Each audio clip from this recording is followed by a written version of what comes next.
Kisah Para Rasul pasal 18 ayat yang pertama. Kemudian Paulus meninggalkan Athena lalu pergi ke Korintus. Di Korintus ia berjumpa dengan seorang Yahudi bernama Aquila yang berasal dari Pontus.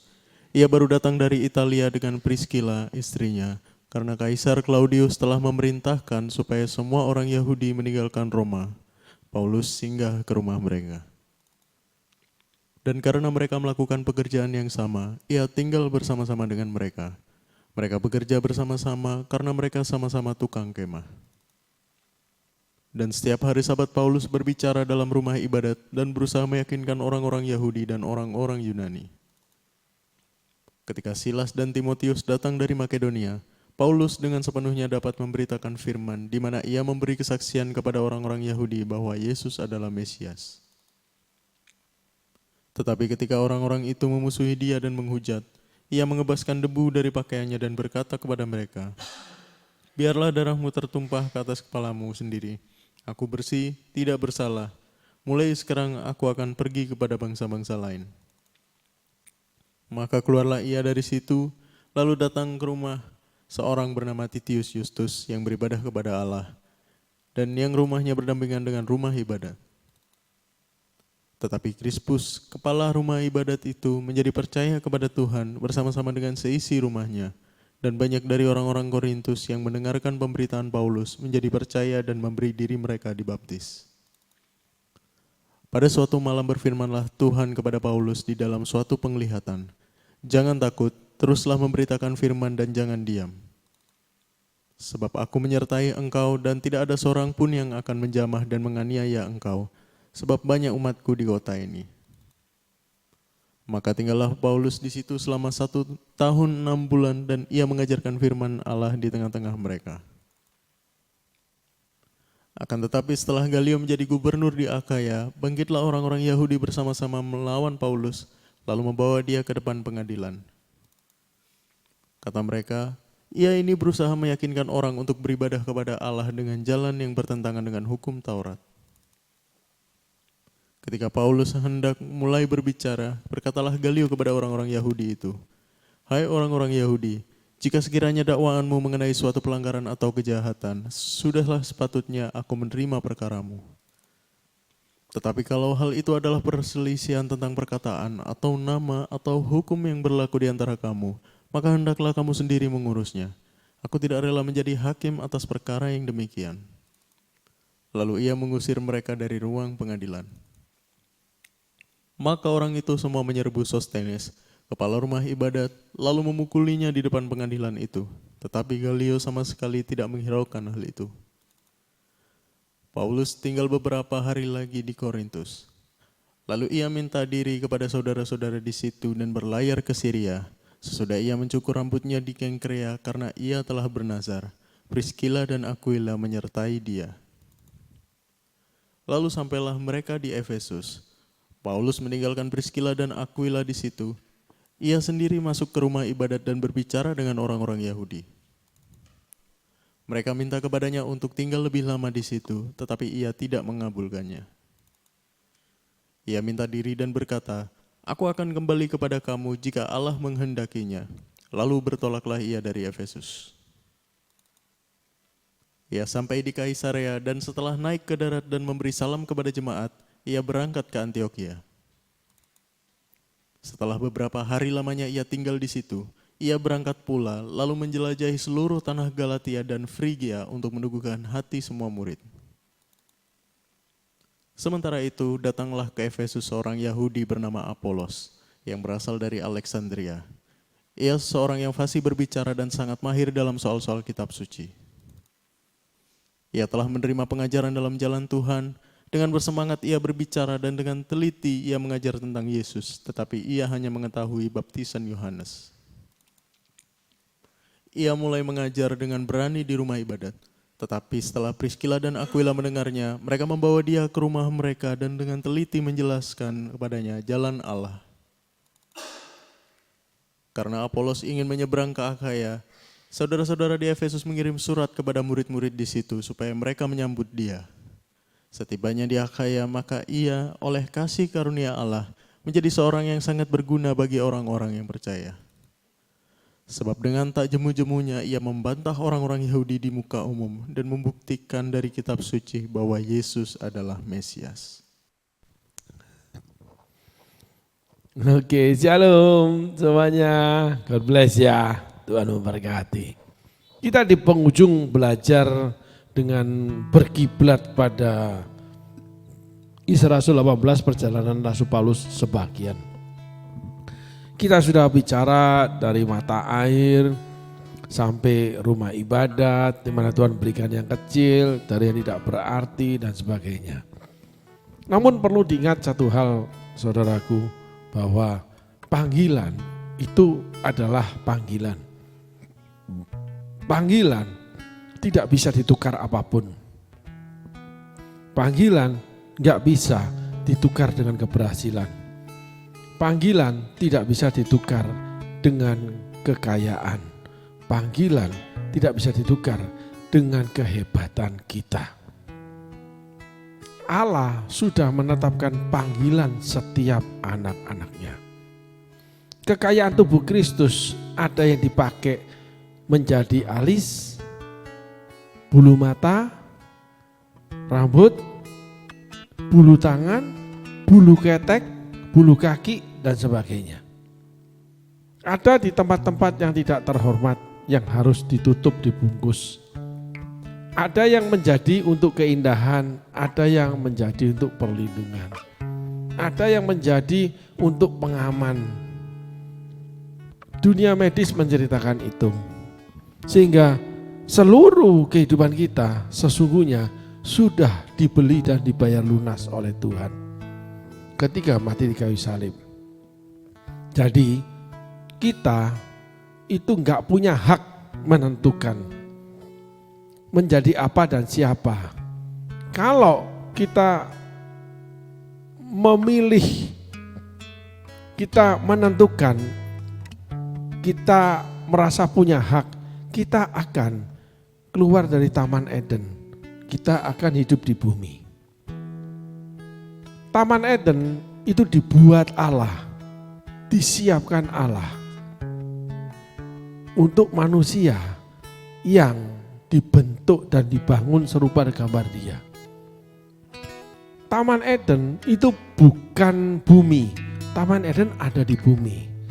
Hidup saudara bukan hidup saudara lagi. Walaupun saudara hidup di bumi. Segala yang saudara miliki bukan milik saudara lagi. Walaupun saudara miliki. Itu hakikat karya penebusan Allah. Itulah apa yang Allah kerjakan yang harus saudara ikuti. Upah dosa itu maut. Itu dimulai dari setiap manusia dicobai oleh keinginannya sendiri. Garis bawahi, ketika saudara hidup di dalam Tuhan, ketika saudara punya keinginan sendiri yang tidak sesuai dengan keinginan Allah, saudara sudah keluar dari Taman Eden, hidup di bumi. Segala milik saudara itu udah miliknya bumi. Bumi dimiliki dan dikuasai iblis dan setan-setan. Karena iblis dibuang di bumi. Jadi saudara hidup bersama iblis dan setan-setan di bawah kuasa mereka. Yang dikatakan kuasa kegelapan. Saudara akan dimonitor, dikendalikan, dijadikan, diperalat hidup saudara untuk hidup seperti di bumi. Bukan seperti di surga. Kalau saudara di Taman Eden, itu ada semua proteksi Allah, perlengkapan Allah, ada semua kebutuhan kehidupan saudara. Cuman ada satu yang gak boleh dimakan, dan itu saudara digoda iblis. Cuman iblis bukan penguasa Taman Eden. Saudara harus mengerti. Setelah manusia dibuang dari Taman Eden, iblis itu enggak ada fungsinya di Taman Eden, enggak ada penghuninya. Jadi ketika saudara menerima Yesus, ikut jalan serta Yesus, saudara mengikut Yesus, melakukan apa Yesus inginkan, saudara sebenarnya hidup di Taman Eden. Segala buah ini boleh kamu makan, cuma satu jangan kamu makan. Segala pohon di bumi yang baik buahnya untuk dimakan ditumbuhkan Allah di taman di Eden sebelah timur. Kekayaan saudara itu punya Tuhan. Tuhan akan lindungi. Saudara boleh pakai, tetapi ada bagian ekosistem Taman Eden, ada bagian ekosistemnya Allah, ada bagian kerajaan Allah mengelola kekayaan saudara. Karena Taman Eden itu ekosistemnya ada. Sama dengan di bumi, sama. Saudara menjadi kaya sama dengan orang kaya di bumi. Tetapi di sini pengaruh kerajaan Allah, komitmen kerajaan Allah, penjagaan kerajaan Allah, perlindungan kerajaan Allah, dan segala kepenuhan kerajaan Allah akan melindungi, melingkupi, dan menjaganya. Sehingga tidak ada segala sesuatu yang dapat mengambil milik kepunyaan Tuhan. Alkitab mencatat itu. Saudara coba belajar Alkitab. Saudara mulai diberikan Roh Kudus wahyu untuk menjadikan parsel demi parsel bentuk kehidupan yang Allah inginkan. Salah satunya Taman Eden. Ketika saudara di Taman Eden, di tempat, di pekerjaan, di kehidupan, di mana Allah tempatkan saudara, di situ sesungguhnya setan cuman bertengger menggoda saudara. Kalau di bumi, saudara dikuasai setan. Karena bumi jatuh dalam milik kepunyaan setan. Setan dibuang di bumi. Sehingga kerajaan kuasa kegelapan akan bekerja menstimulasi, mengatur yang tidak kelihatan itu. Mengatur yang kelihatan. Sehingga saudara, hukum di bumi itu adalah pasti. Hukum kerajaan Allah tidak pasti atau mustahil. Di bumi 1 tambah 1 adalah 2. Tapi di kerajaan Allah 1 tambah 1 bukan 2, tapi kehendak Allah. Coba belajar dari janda di Sarfat. Coba belajar dari persepuluhan. Coba belajar dari tabur tuai. Hukum di kerajaan Allah bukan matematik, bukan kepastian, tapi kemustahilan. Hukum di bumi, hukum kepastian. Kelihatannya sama. Yang di kerajaan Allah, apa yang kamu tabur akan kamu tuai. Yang di kerajaan kuasa kegelapan, apa yang kamu kerjakan itu kamu dapatkan. Jadi kamu kerja 10, kamu dapat 10. Kalau di kerajaan Allah kamu kerja 10, kamu dapat unlimited, tidak terbatas, sesuai dengan apa yang Tuhan berikan. Di episode yang lalu, yang namanya Paulus, dia anggota Sanhedrin, punya kuasa, lulusan sekolah terbaik, menjadi pemimpin agama termuda, mengikut Tuhan. Dia ditentang, dihujat, dipukulin, dimasukin penjara oleh umat Tuhan sendiri. Nah, tetapi dalam perjalanan hidupnya, dia cuma nulis jadi belasan firman Allah yang hidup, tulisan dia. Dari pemikiran dia walaupun diilhamkan oleh Roh Kudus. Menjadi sebuah dasar kebenaran, bangunan kebenaran, batu penjuru buat kehidupan, setiap kehidupan di bumi. Saudara perhatikan ini, yang sederhana dilakukan Paulus cuma nulis. Yang dikerjakan Allah dalam kehidupan Paulus sangat rendah, door to door, man to man. Gak bisa khotbah di rumah ibadah lagi. Sedangkan dulu sebagai imam, dia khotbah di rumah ibadah, nggak ada imam yang nggak khotbah di rumah ibadah. Paulus turun harga, Paulus turun kemuliaannya secara bumi. Tetapi kerajaan Allah mempersiapkan unlimited yang mustahil. Tulisan manusia kok menjadi firman Allah. Menjadi sumber kehidupan, batu penjuru buat kehidupan alam semesta. Termasuk gerejanya. Coba saudaraku pikirkan hal ini. Taman Eden itu bukan sederhana. Tetapi manusia sederhana. Kalau kau makan buah terlarang, kamu akan mati. Kalau di bumi, manusia mengusahakan dirinya. Kalau di Taman Eden, kerajaan Allah menyediakan segala-galanya. Cuman dikasih satu larangan. Permasalahannya terjadi Taman Eden dengan bumi nggak ada tembok pemisah. Nggak ada jurang yang memisahkannya. Jadi saudara nggak usah mencicipi hidup di bumi.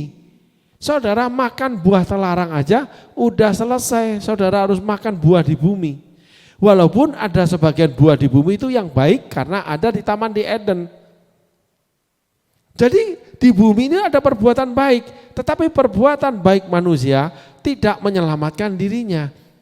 Pengampunan Allah, pengampunan kerajaan Allah, pengampunan putra Allah, pengampunan Yesus, itu yang menyelamatkan manusia. Ini penting. Jadi saudara sebagai anak-anak Tuhan bisa hidup di bumi. Minggu ke gereja, tapi keluar dari gereja 2 jam, hidup di bumi. Melakukan yang baik loh, memberi persembahan, ibadah, buka komsel. Tapi pekerjaannya dikuasai kegelapan karena serupa dengan yang di bumi. Sama dengan orang-orang lain yang tidak mengenal Allah. Jadi saudara bisa dari Taman Eden pindah ke bumi. Bisa masuk Taman Eden. Saudara bisa berdoa ngomong sama Tuhan. Saudara masuk Taman Eden. Tapi saudara tetap bisa melakukan kejahatan. Itulah Yudas. Yudas 3,5 tahun ikut Tuhan. Tapi sering mencuri uang kas. Yudas kakinya mengikut Tuhan tapi melakukan tipu dusta. Banyak anak-anak Tuhan yang hidupnya seperti Yudas. Banyak orang melayani Tuhan hidupnya seperti Yudas. Di gereja khotbah, di luar tipu dusta. Hidupnya seperti orang-orang di bumi, rampas-merampas. Nggak bisa, kita harus begini, namanya bisnis. Nggak bisa, namanya kerja di kantor. Yang sering disebutkan Pak Pendeta kompromi.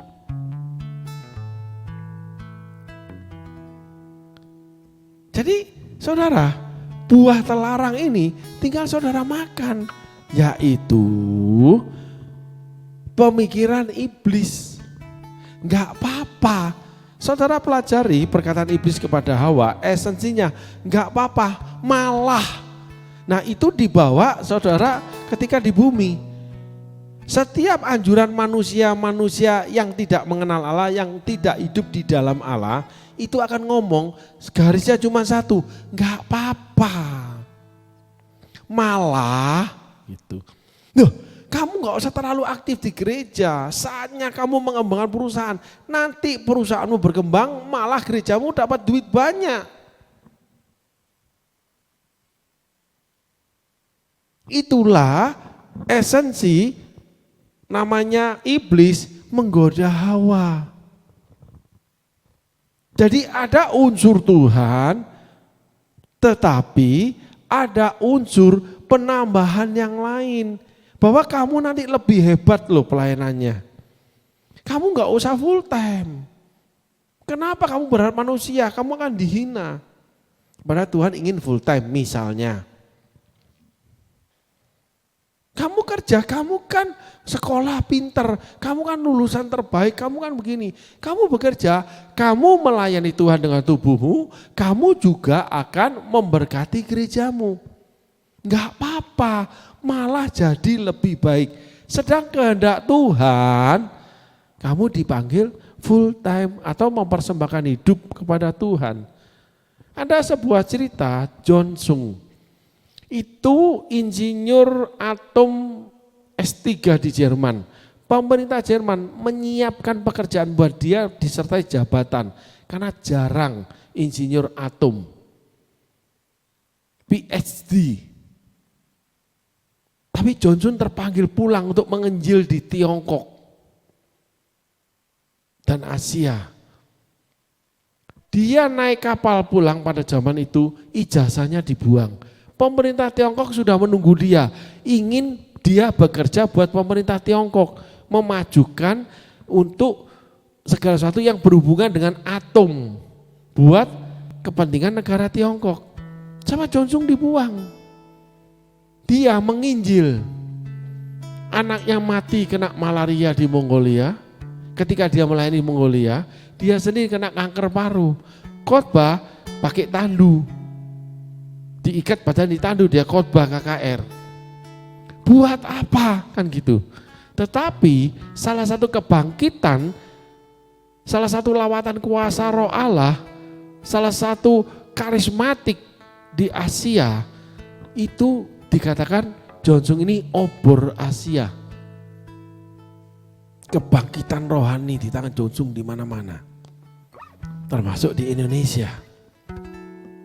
Buat apa? Kan lebih baik. Malah seringkali kita terjebak seperti itu. Apakah saudaraku di posisi itu hari ini? Ketika suara Allah sudah tidak dominan lagi. Ketika suara Tuhan sudah tidak menjadi teokrasi, yaitu pusat pemerintahan kehidupan saudara. Tuhan bilang ya, ya kita ya. Tuhan bilang tidak, kita juga tidak.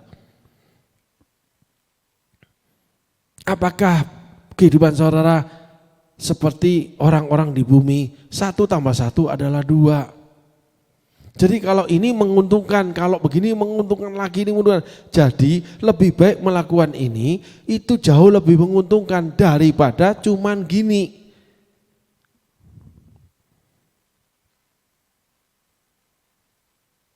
Itulah perhitungan saudara dengan hitung-hitungan matematika di bumi, dengan perhitungan Taman Eden. Saudara yang harus pilih. Paulus memilih, dia menginjil sampai selesai. Aku sudah mengakhiri pertandingan iman. Ternyata pelayanan, panggilan Tuhan dalam kehidupan setiap anak Tuhan itu pertandingan. Sehingga ketika seseorang dipanggil pertandingan antar kecamatan, dia nomor sekian. Duh, aku pernah ikut tuh pertandingan antar kecamatan. Lalu antar provinsi, aku pernah ikut terpilih loh, walaupun gak juara 1. Pertandingan PON, Pekan Olahraga Nasional, terpilih, diutus, walaupun tidak juara 1. Termasuk masuk ke Olimpiade, walaupun gak juara, tapi dia terpilih untuk diutus. Dia mantan atlet yang bertanding di Olimpiade. Dia punya kemampuan bagaimana? Itulah Paulus mengatakan, aku mengakhiri pertandingan. Klasifikasi tingkat rohaninya Paulus, saudara lihat, dia pemenang penulis Alkitab terbanyak. Dia pemenang tulisan yang paling banyak dipakai di Alkitab. Dia penulis yang meletakkan dasar-dasar gereja hari ini. Yang dilakukan Yesus itu dibangun oleh Paulus. Dan pemenang sesungguhnya itu adalah Barnabas. Saudara harus pahami ini dulu. Paulus pemenang Olimpiade, tapi Barnabas pelatih daripada Paulus. Paulus itu seperti orang cacat pada awalnya. Karena pembunuh jemaat, penganiaya jemaat. Betul saudaraku? Paulus seperti seorang pengelana. Paulus seperti melakukan tidak seperti rasul-rasul yang hebat. Paulus seperti turun grade. Seringkali hidup kita dibuat Tuhan seperti itu. Tetapi sesungguhnya hal yang itu yang diambil Tuhan. Dari bangkai Kuala Madu. Justru yang tidak berharga diambil sama Tuhan. Petrus gak berharga diambil. Petrus yang tidak beriman jalan di atas air diambil. Petrus yang menyangkali Yesus itu yang diambil. Kalau boleh saya ngomong, Tuhan itu spesialis sesuatu yang tidak bisa diambil, sesuatu yang tidak berguna, sesuatu yang buruk, sesuatu yang pokoknya segala sesuatu yang sudahlah tinggal dibuang saja. Yesus ambil dan Yesus kerjakan. Nah, yang kedua yang Yesus kerjakan sering kita alpa. Justru segala sesuatu yang rendah kelihatannya secara manusia yang kita kerjakan, yang tidak berarti secara manusia kita kerjakan, itu yang diambil Tuhan. Kalau susu itu dadihnya, kejunya, bukan yang banyak, bukan yang mahal, bukan yang hebat, tidak. Justru yang tersembunyi yang Tuhan jadikan batu penjuru. Justru yang tersembunyi dijadiin fondasi. Justru yang kelihatan itu gampang ambruk, gampang pecah, gampang rusak. Rumah, tembok yang di atas bisa dirusak. Kalau fondasi nggak bisa, tertanam di tanah. Kaca gampang pecah, jendela gampang coplok. Kalau fondasi nggak bisa. Justru yang buruk, fondasi yang kotor, itu yang kokoh di hadapan Tuhan. Seringkali Tuhan itu memberi sesuatu dan menilai sesuatu dari yang tidak berarti. Itulah yang Paulus kerjakan. Sehingga jadi hebat, tetapi ada satu pribadi yang tidak kelihatan. Yaitu namanya Barnabas, sang pelatih. Barnabas ngambil Paulus, dibawa Yerusalem, dia yang jamin. Dia yang tanggung jawab terhadap para rasul, karena Paulus awalnya ditolak. Barnabas mendampingi Paulus supaya Paulus itu dihargai, diterima, karena ada Barnabas. Barnabas itu ada dari sejak awal. Dia muridnya Petrus bernama Yusuf. Lalu diutus bersama Paulus. Barnabas yang jaga Paulus ketika terjadi penolakan dari orang Kristen sendiri, bukan orang Yahudi. Barnabas yang meneguhkan Paulus. Jadi di balik kemenangan seorang atlet, sang pelatihlah yang melatih atlet ini menjadi seorang pemenang. Yang nggak kelihatan. Nah, di sini kita lihat dimensinya.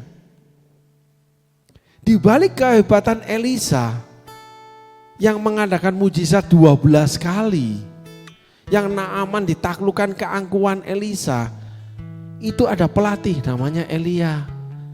Di balik menjadi jenderal perang yang menaklukkan seluruh raja-raja di tanah Kanaan, kerajaan tanah Kanaan, namanya seorang budak yang memenangkan mereka. Itu di balik budak ini yang namanya Yosua, ada namanya pelatihnya namanya Musa, bosnya dia. Yang mengajar dia ngangkat pedang, cerita tentang peperangan, strategi peperangan, sembari cerita tentang Tuhan. Sehingga Yosua kalau berperang selalu sujud minta perintah dari Tuhan, tuntunan Tuhan. Yosua jadi Yosua yang kita kenal karena didikan Musa 40 tahun. Sehingga yang tidak kelihatan, yang tidak dibicarakan jauh lebih berharga. Yang rendah, yang tidak kelihatan jauh lebih berharga. Sehingga saudara-saudaraku, ketika kita melihat gemerlapnya dunia, melihat kilauan kemuliaan Tuhan, saudaraku jangan kagum. Ketinggian dari seseorang, anak Tuhan, saudaraku jangan kagum. Di balik itu ada sesuatu atau tokoh-tokoh orang-orang yang enggak dikenal. Seperti episode yang lalu, Yesus dilahirkan dengan perjuangan karena itu menjadi aib oleh seorang perempuan biasa yang punya statement, aku ini hanya hambamu, jadilah menurut kehendakmu. Calon suami tunangan yang gak ngapa-ngapain, tunangannya hamil. Tapi percaya saja betapa cintanya Yusuf terhadap Maria. Yusuf akhirnya menjadi suami, memelihara seluruh anak-anaknya termasuk Yesus. Dan dari anak-anaknya jadi rasul. Yusuf tidak melakukan kilaunya kemuliaan Allah. Yesus tidak ada pada ketinggian kekuatan Allah, terkenal, dipuji manusia. Yusuf berjuang. Nah, saya akan tutup dengan satu firman, sebuah kisah. Ada dua orang yang bekerja kepada seorang ayah. Yang bungsu itu minta warisan, dia pergi. Warisannya habis, dia pulang. Ayahnya membuat pesta, membuat jubah, kasih cincin, kasih sepatu, mewah. Yang sulung baru pulang dari ladang, baru pulang dari kerja, capek, kaget. Kenapa terjadi pesta mendadak, habis-habisan. Papa lagi apa, lagi seneng apa, merayakan apa yang aku gak tahu. Ternyata si bungsu, marahlah si sulung, gondok, ngambek, jengkel, kesel, dongkol dia. Dia ngomong gini, aku itu tidak pernah mencari kesenangan. Aku sehari-hari bekerja buat ayah. Tapi apa yang aku dapat? Aku tidak tenar, aku tidak kelihatan dipakai, aku tidak dapat gemerlap dunia, hidupku tetap sederhana, kilauan Allah gak ada, pujian gak ada. Padahal aku itu setia sekian puluh tahun, gak ada. Segala sesuatu gak ada di aku, biasa saja. Tahukah saudara sang ayah bicara apa? Dia cuma bicara begini, tahukah kamu segala milikku itu milikmu. Dan aku selalu bersama-sama kamu. Amin saudaraku. Justru oleh karena dosa Yesus lahir.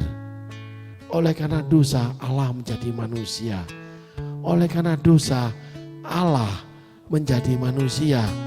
Mau mati disalibkan oleh manusia. Semua jalan hina, jalan rendah, Allah yang mulia. Dan Allah ketika menjadi manusia tidak memperhitungkan kekayaan, tidak memperhitungkan pemakaian, tidak memperhitungkan famous. Ketika di puncak kejayaannya, Allah yang bernama Yesus masuk taman Getsemani, memenuhi panggilan mati disalibkan manusia, direndahkan yang paling rendah, diludahin, dipukulin, diejek, diolok, digantung kayu salib, ditusuk, dicambukin. Itulah panggilan Allah untuk anak-anaknya. Itulah yang harus dilakukan anak-anak Allah ketika dia diberikan Taman Eden untuk menyelamatkan hitung-hitungan orang di bumi. Sehingga mereka melihat bahwa Taman Eden itu berbeda. Itu namanya beritakanlah Injil dan jadilah saksiku. Enggak terus setelah kemilau mengelola gereja secara dunia. Enggak setelah gemerlap hidup seperti orang dunia. Bukannya menerangi dunia, menggarami dunia, tapi menjadi sama dengan dunia. Amin saudaraku, biarlah renungan demi renungan untuk perjalanan Paulus setelah mencapai 20 episode kita akan akhiri. Sehingga air hidup itu, mata air itu tetap mengalir. Yang terakhir episode yang lalu, biarlah pintu itu tetap terbuka lebar. Sehingga apapun yang mendatangi kita, mungkin yang akan membuat kita sedikit susah atau banyak susah, yang mengotori kita, biarlah itu kita terima. Mungkin ada yang diambil dari kita, kita harus relakan. Karena kita percaya, karena kita hidup di Taman Eden. Sehingga kita tidak memiliki nilai, tidak memiliki ukuran, hitung-hitungan seperti orang dunia. Makin dipakai, makin kaya, makin hebat, makin dihormati, makin dihargai, makin dilayani, makin ini itu.